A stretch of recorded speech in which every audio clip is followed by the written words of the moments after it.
महाराष्ट्रातील तमाम जनतेला माझा नमस्कार. मी अरुण सावंत, शिवसेना प्रवक्ता. 2024-25 चं जे काही बजेट आहे ते 2 दिवसापूर्वी जाहीर झालेले आहे. जेव्हापासून हे बजेट जाहीर झालेले आहे, महाराष्ट्रातील जे काही विरोधी पक्ष आहेत त्यातील जेवढे प्रमुख नेते आहेत त्या सगळ्यांना जुलाब सुरू झालेले आहेत.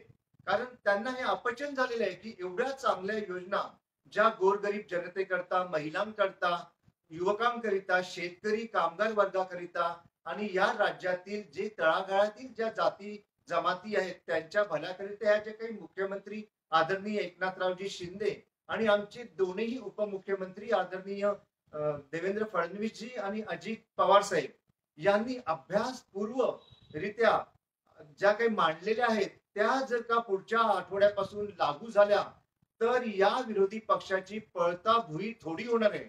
आणि म्हणूनच यांनी आग पाखड करायला सुरुवात केलेली आहे की या योजना कशा लागू होतील, याच्याकरता पैसा कुठून आणणार, काय आणणार, खोटं नॅरेटिव्ह परत एकदा पसरवण्याचं काम हे करत आहेत. आणि याच्यापासून तमाम महाराष्ट्रातील जनतेने सावध राहिलं पाहिजे. कारण या ज्या काही योजना जाहीर केलेल्या आहेत त्याच्या मागे एक अभ्यास आहे.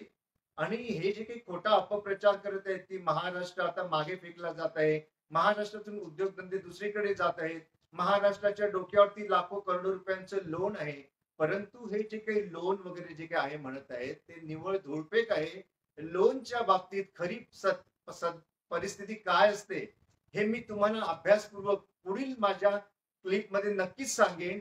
परंतु सध्या या ज्या काही योजना आम्ही आणू इच्छित आहोत या योजनांकरिता महाराष्ट्रातील जनतेचं पाठबळ हवंय, सरकार हवंय, विश्वास तुमचा हवाय या सरकारवरती.